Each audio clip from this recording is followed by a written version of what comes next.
Hi darling. పిలవండి. అమ్మా అమ్మమ్మమ్మ అమ్మా కళ్ళు తెరవమ్మా.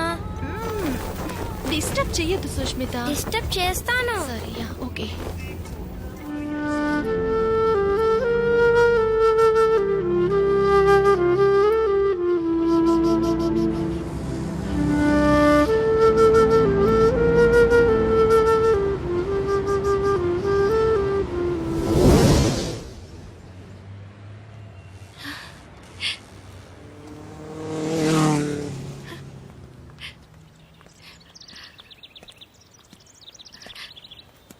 థ్యాంక్స్. తమ్ముడు నువ్వేనా అతను? చెప్పేళ్ళాల్సిన అవసరం లేదా? నువ్వు బ్యాగ్ ఎత్తికెళ్ళిపోయావు, నీ అమ్మాయి ఒకటే ఏడిపోయా. ఉడతలు పట్టేమో.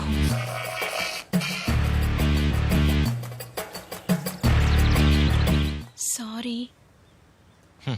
నువ్వు అలా అనుకోకుండా ఉండటమే ఆశ్చర్యం. నేను ఎప్పుడూ కరెక్ట్గా 8:30కి బ్రేక్ఫాస్ట్ చేస్తాను. 1 to 1:30 లంచ్. ఇప్పుడు 2:40. ఇంకా బ్రేక్ఫాస్ట్ చేయలా? ఈ ఊళ్ళో ఆడవాళ్ళు అసలు వంట చేయరా? ఏ ఎంతమంది ఆడవాళ్ళు ఉన్నారు? హలో, వీళ్ళందరూ జాబ్ చేస్తున్న వాళ్ళు. జాబ్ చేస్తే అన్న వండి తెచ్చుకోరా? మా ఊళ్ళో మగాళ్ళు కూడా క్యారేజ్ కట్టుకుని తీసుకెళ్తారు తెలుసా?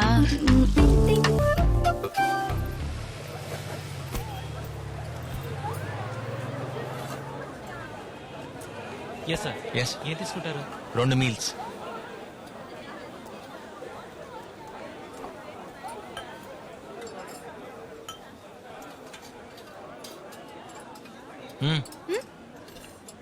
బొట్టు రైట్.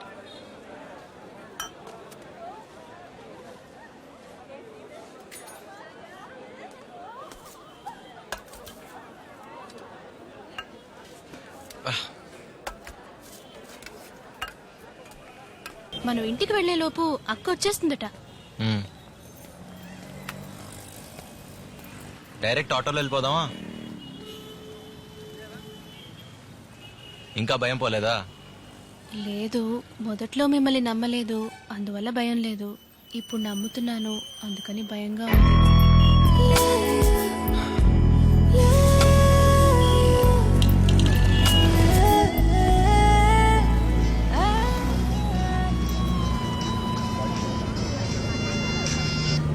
చెప్పండి అన్న. నేనేంట్రా చెప్పేది, నువ్వే చెప్పాలి. ఏ నాన్న ఇలా పెళ్లి పెళ్లి అని టార్చర్ పెడుతున్నారే? రై, నా కొడుకువేనా నువ్వు? హాయ్. 13 ఏట నాకు పెళ్లి చేసుకోవాలనిపించింది. అణుచుకోలేక మీ తాతగారికి చెప్పాను. కాలు చెప్పు తీసి తరిమి తరిమి కొట్టాను. ఎంతరా 25 ఏళ్ళ నుంచి ఎక్కేలా ఉండగలిగావు? ఒకవేళ బండిలో వెళ్ళేటప్పుడు దెబ్బను తగిలిందా చెప్పరా, మన డాక్టర్ గారితో చెక్ చేద్దాం. ఏనా మరి నువ్వు మరెందుకురా వద్దంటున్నావు? మీరు చూపించిన ఏ అమ్మాయి నాకు నచ్చలా. సరే, అయితే ఎటువంటి అమ్మాయి కావాలో చెప్పు. అది ఫోన్లో చెప్తే అర్థం కాదు నాన్న. నేను తర్వాత మాట్లాడతాను. బాయ్. మీరు ఇక్కడ కూర్చోండి, నేను అక్కడ కూర్చుంటా.